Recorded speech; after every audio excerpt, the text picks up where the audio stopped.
이 밤에도 하나님의 은혜와 또 하나님의 뜻대로 살고자 다짐하며 또 결단의 마음으로 나오신 여러분들에게 하나님의 놀라운 은혜와 복이 또 날마다 우리의 삶 가운데 두려움은 있지만 그것을 뛰어넘는 하나님의 은혜와 평강으로 충만하기를 간절히 소망합니다. 민수기 7장은 출애굽 제2년 1월 1일에 성막 봉헌식과 관련하여 이스라엘 지휘관들이 하나님 앞에 헌물을 드리는 내용을 다루고 있습니다. 이스라엘 지휘관들은 덮개 있는 수레 6과 또 소 12마리를 하나님께 헌물로 드렸습니다.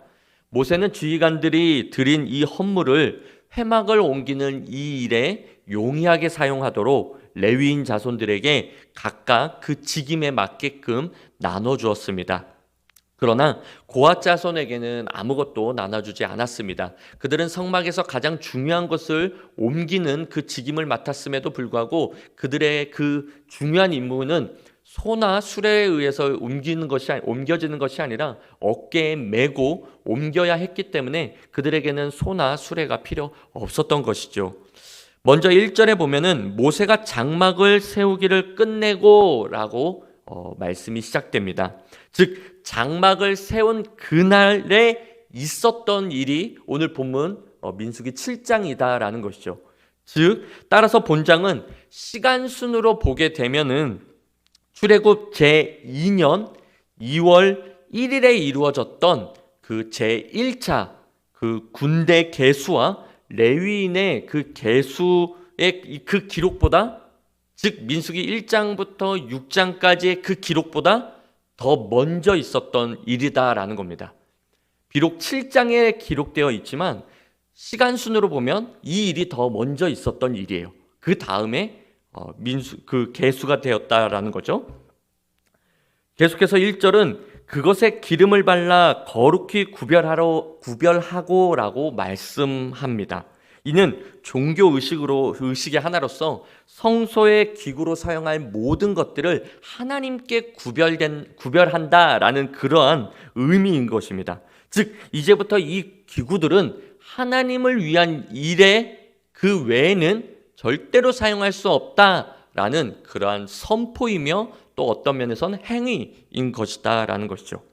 계속해서 1절 이 모든 일을 마친 그날에 이스라엘 지휘관 12명이 하나둘 하나님께 나와 헌물을 드렸습니다. 3절 덮개가 있는 수레 6대와 그 수레를 끌 소 12마리를 하나님께 가져와 드린 것이죠. 즉 지휘관 2사람이 힘을 합쳐서 수레 하나를 드렸고 각 지휘관은 한 사람이 한 마리의 소를 하나님께 헌물로 드렸다라는 것이죠. 그렇게 수레 6과 소 12마리를 하나님께 드린 것입니다. 그러자 하나님께서 모세에게 이 수레와 소들의 용도에 대해서 다시금 명령하십니다. 5절에 보니까 그것을 그들에게서 받아 레위인에게 주어 각기 직임대로 회막 봉사에 쓰게 할지니라. 레위인들의 이 직무는 앞서 4장에서 살펴보았듯이 각 자손별로 세 부분으로 나누어진 것을 볼 수 있습니다. 그래서 고앗 자손은 성막 내에 비치되어 가장 중요한 핵심적인 기물들을 운반하는 일을 맡았습니다. 그것들은 각각 법궤 또는 진설상, 등잔대 그리고 향단과 더불어 마당에 놓인 놋제단과 물두멍이었고 게르손 자손의 임무는 성막의 각종 천막들과 휘장들과 그리고 그것을 설치할 때 필요한 밧줄 또는 말뚝 그러와 같은 부속품들을 그런 비품들이었고 무라리 자손의 임무는 성막의 골조를 운반하는 일이었습니다. 즉 성막 본당의 그 벽들, 널판지들 그 널판지들 고정하는 데 사용하는 띠, 성소 입구와 지성소 앞에 세워진 기둥들과 그 받침들 그리고 울타리를 치기 위한 말뚝과 줄들이었습니다. 이 명령을 들은 모세는 바로 실행하였습니다. 그래서 게르손 자손들에게는 7절에 보니까 그 직임대로 수레 둘과 소 넷을 주었고 무라리 자손들에게는 그 직임대로 수레 넷과 소 8마리를 주었습니다. 게르손 자손들에게는 무라리 자손들이 받은 것의 절반밖에 되지 않는데, 이는 무라리 자손들이 운반하는 것에 비해서 게르손 자손들이 보다 가벼웠기 때문이었습니다. 그러나 무라리 자손은 게르손 자손들이 운반했던 그 천이나 가죽 종류보다 훨씬 더 무거운 것을 날라야 했기 때문에 이렇게 더 많은 것을 그들에게 준 것을 볼 수 있습니다. 그런데 게르손 자손과 무라리 자손과의 이렇게 받은 거에 비하면 고핫 자손에게는 아까도 얘기한 것처럼 아무것도 주어지지 않았다라는 것이죠. 성막에서 가장 중요한 것을 날름에도 불구하고 이들에게는 그 운반하는 일에 있어서 아무것도 주지 않았다라는 겁니다. 예. 그래서 그들에게 운반에게 필요한 수레나 그런 소가 필요 없었던 것이죠. 왜냐하면 채를 깨어서 어깨에 메고 운반해야 했기 때문이죠. 이처럼 하나님은 그 일을 맡기시고 그 맡기시는 그 일을 보다 용이하게 감당할 수 있도록 은혜를 베풀어 주시는 분임을 우리는 본문 말씀을 통해서 깨닫게 됩니다. 계속해서 이 모든 일을 8절에 보니까 이다말이 감독하게 했습니다. 이다말은 무라리 자손과 게르손 자손들이 회막에서 이 옮기는 이 일들을 이미 감독하는 일을 맡고 있었습니다. 그런데 거기에 추가로 게르손 자손과 무라리 자손에게 맡겨진 이 소와 수레까지도 관리 감독하는 그 일을 맡게 되었다라는 것이죠. 이 일은 보다 이 일들을 효과적으로 감당할 수 있도록 하기 위한 하나님의 은혜였던 것이죠. 계속해서 10절에 단에 기름을 바르던 날에 12지파를 대표하는 지휘관들이 단의 봉헌을 위해 헌물을 가져왔습니다. 봉헌식이란 어떤 물건이나 건물을 하나님의 소유물로 공식적으로 공포하는 거룩한 예식입니다. 여기서도 단이 하나님께 드려졌으므로 그 단의 소유권이 오직 하나님께 있음을 공포하는 그런 거룩한 의식을 행했다라는 것이죠. 이 봉헌식은 이스라엘 지파를 대표하는 지휘관들이 바친 예물로 12일 동안 이루어졌습니다. 이는 이스라엘 전체가 이 단을 하나님께 드리는 거룩한 이 의식에 동참하는 것을 상징하는 것이죠. 매일같이 하루에 그렇게 계속해서 이 번제, 화목제, 이 제사를 하나님께 드린다고 생각하십시오. 12일 동안 그 일을 했으니 이것은 모두가 다 이렇게 한 번이라도 볼 수밖에 없는, 한 번이라도 생각할 수밖에 없도록 계속해서 이 일을 하시게끔 하신 그런 상징적 의미가 있었다라는 것이죠. 이처럼 저와 여러분 역시 하나님의 용도대로 사용되도록 하나님께 봉헌된 존재들이다라는 겁니다. 우리가 지난주에 말씀을 들었던 것처럼 우리는 영적 나실인이다라는 것이죠. 따라서 이 영적 나실인, 즉 성도는 자신이 소유한 모든 것의 소유권이 하나님께 있다라는 것을 공포하는 거룩한 고백이 있어야 되고, 이것을 말로만 거룩한 공포로 그치는 것이 아니라 실질적으로 우리의 삶 가운데도 나의 모든 것은 하나님께 있다라는 것으로 살아가야 된다라는 것이죠. 그것이 바로 성도이고, 그것이 지난주에 말씀드렸던 것처럼 영적 나실인의 삶이다라는 겁니다. 계속해서 11절은 여호와께서 모세에게 명령하시기를 지휘관들은 하루 한 사람씩 단의 봉헌 예물을 드리라라고 명령하셨습니다. 한꺼번에 그냥 하루아침에 다 드리면 편할 텐데 하나님께서 이렇게 매일같이 하루에 한 사람씩 12일 동안 드리게 하신 것은 물론 예물이 엄청난 양이었기 때문에 그런 것도 있지만, 그래서 하나님께서 각 지파에 정해주시는 날에 따라서 12일 동안 각각 예물을 드리라고 한 것도 있지만, 이때 각 지파가 예물을 바치는 그것을 하루하루로 이렇게 함으로 통해서 아까도 말씀드린 것처럼 날마다 상기하고 또 상기할 수 있는 그러한 또한 의미가 있었다라는 것이죠. 이때 각 지파가 예물을 바치는 순서는 이스라엘 진배치 순서대로 진행됨을 볼 수 있습니다. 거기다 우리가 주목해야 할 것은 전쟁 준비를 위해 실시했던 그 1차 군대 개수의 감독관이 각 지파를 대표하는 그 지휘관으로서 헌물을 드렸다라는 것이죠. 그러니까 예배자와 전쟁, 즉 영적 삶, 영적 전쟁터에서의 그 지휘관들이 동일하다라는 것을 볼 수 있습니다. 우리는 신앙 따로 삶 따로 여겨지는 경우가 많은데, 그것이 아니라 우리의 신앙과 삶이 일치돼야 된다, 하나 돼야 된다라는 것을 이 본문을 통해서 우리는 알 수 있다라는 것이죠. 즉 우리가 드리는 예배와 나의 삶이 따로따로가 아니라 교회에서만 거룩하고 직장 생활 속에서는 그냥 내 마음대로 사는 것이 아니라 교회에서 참된 예배자로 살았다면 그 예배 이후의 삶 또한 거룩한 산 제사로서 계속해서 우리는 그렇게 살아가야 된다라는 것이죠. 그곳에는 다양한 아말렉 민족들이 우리를 넘어뜨리려고 할 것이고, 또한 가나안 일곱 족속이 우리를 넘어뜨리려고 한다 하더라도 우리는 그 영적 전쟁터에서 날마다 그렇게 거룩하게 승리해야 되는 우리의 삶이, 그렇게 동일한 삶을 살아가는 것이 바로 성도의 삶인 것을 우리에게 이 본문을 통해서 말씀해주고 있는 것입니다. 사랑하는 성도 여러분, 오늘 본문을 통하여 우리가 깨달아야 할 것은 하나님께서는 성도 각자에게 다 사명을 주셨다라는 것이죠. 그런데 그 사명을 주시는 것으로 끝난 것이 아니라 그 사명을 감당할 수 있는 하나님의 놀라운 은사와 또는 은혜를 더 부어주시는 것을 볼 수 있습니다. 8절을 보면 모세는 하나님의 명령에 의해서 레위인 그 족장들에게 받은 헌물을 다시 분배하는 것을 볼 수 있죠. 게르손 자손에게는 소 둘과 소 넷, 무라리 자손에게는 소 8마리와 수레 넷. 잘못 말했네요. 게르손 자손에게는 수레 둘과 소 넷, 무라리 자손에게는 소 8마리와 수레 넷, 이렇게 준 것을 볼 수 있습니다. 그래서 그 일을 용이하게 감당하도록 하나님께서 은혜를 베풀어 주셨다라는 거죠. 그렇습니다. 하나님은 저와 여러분에게 하나님의 일을 감당할 수 있도록 필요한 만큼 은혜를 부어주신다라는 것입니다. 그 필요한 만큼의 은혜가 무엇입니까? 사도행전 3장 6절에 베드로는 이렇게 말합니다.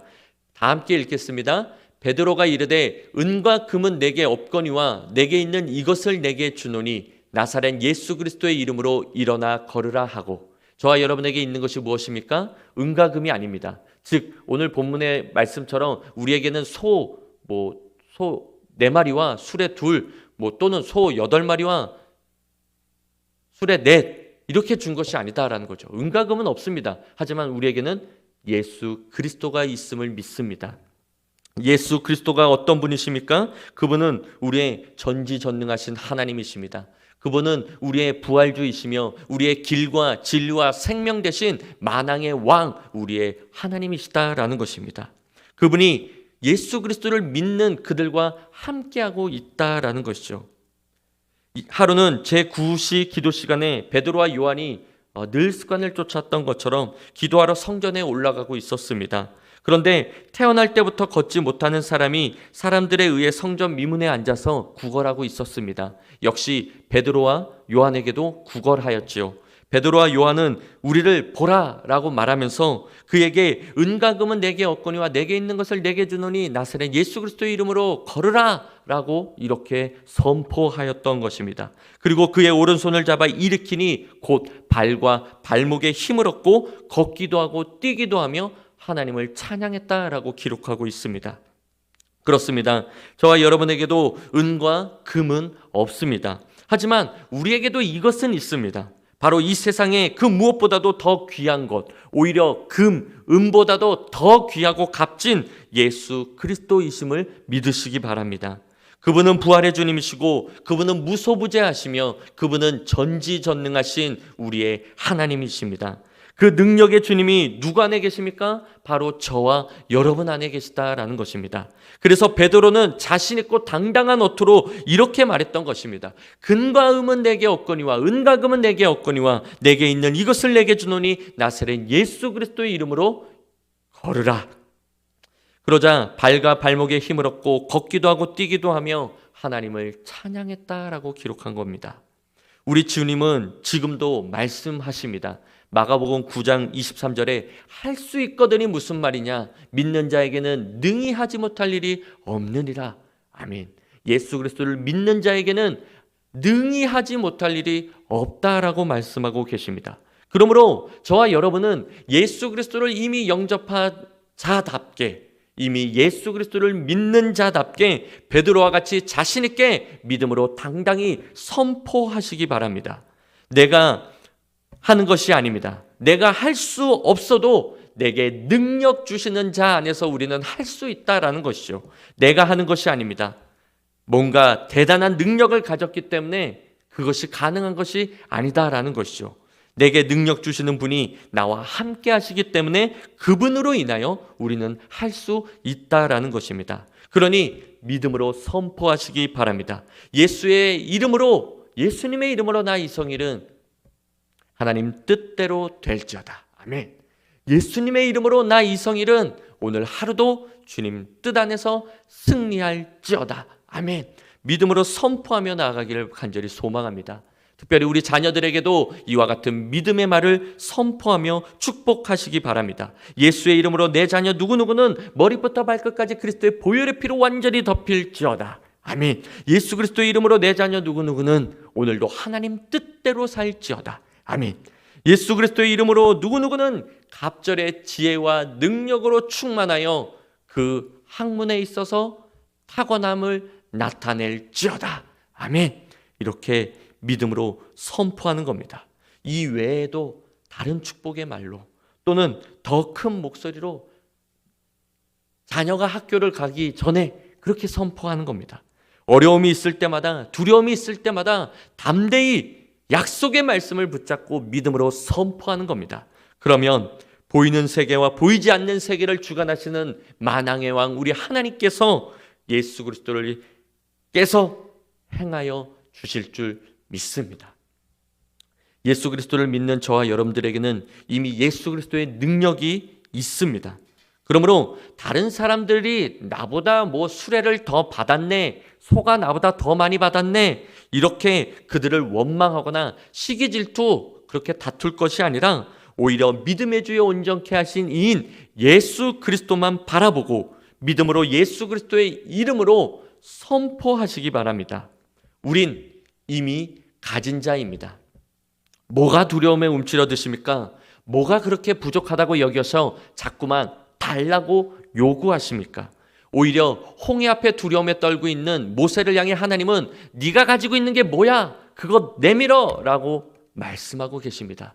우리는 믿음으로 선포해야 됩니다.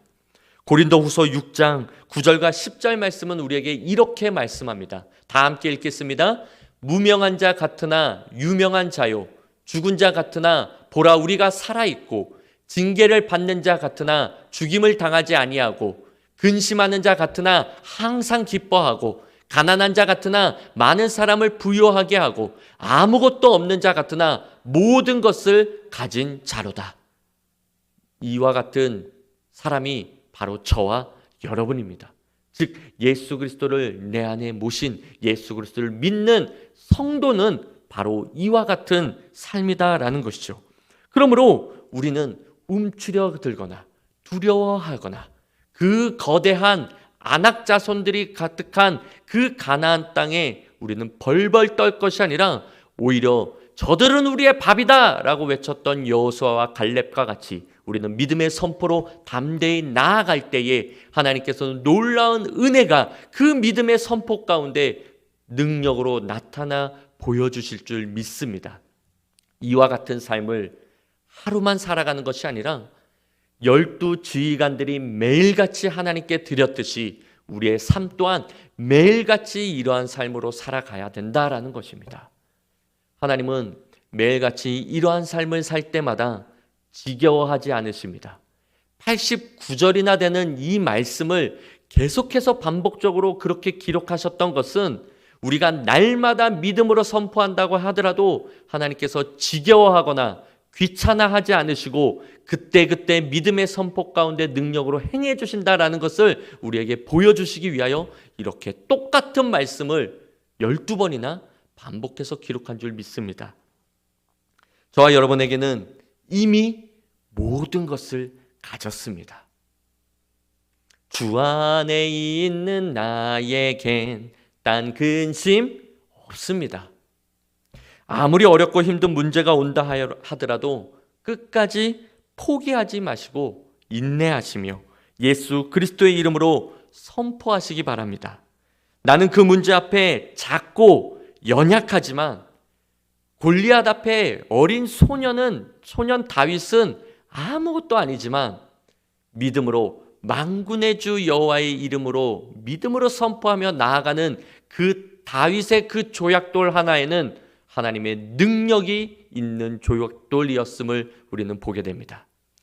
나는 다윗과 같이 아무것도 아니지만 믿음으로 선포하며 나아가는 그 말에는 하나님의 능력이 있음을 믿으시기 바라며 오늘도 날마다 승리하는 저와 여러분들 되기를 간절히 소망합니다. 바라옵기는 우리 모두가 특별히 이 수요 기도회에 나오신 여러분들 또는 온라인으로 함께 예배에 동참하시는 이 모든 분들은 정말 잘 되셨으면 좋겠습니다.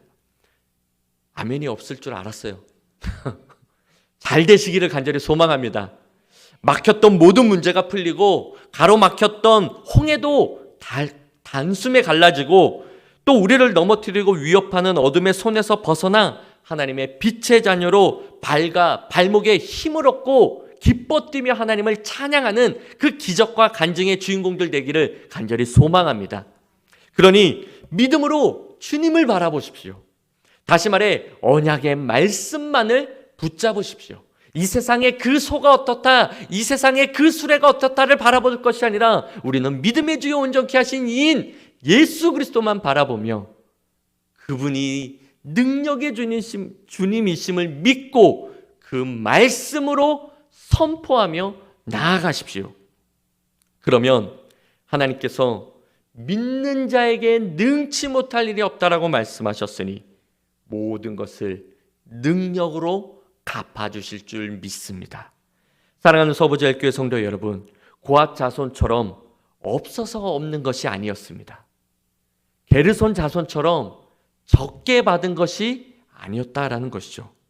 아직 우리가 믿음으로 담대히 선포하지 않은 것이 문제였던 것입니다.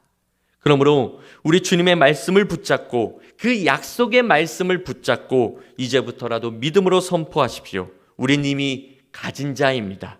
그러니 없다고 달라고 할 것이 아니라 어깨 펴고 당당히 믿음으로 선포하시기를 우리 주님의 이름으로 간절히 축원합니다. 또한 없다고 불평, 불만, 원망, 모세를 향하여 결국 하나님을 향하여 그렇게 대적할 것이 아니라 하나님의 신실하심을 바라보며 약속의 말씀이 반드시 이루어질 거라는 확실한 믿음을 갖고 믿음으로 선포하는 그에게 하나님의 놀라운 능력과 약속의 말씀들이 이루어질 것을 믿습니다. 이와 같은 놀라운 기적과 간증의 주인공들이 되시기를 우리 주님의 이름으로 간절히 소망합니다.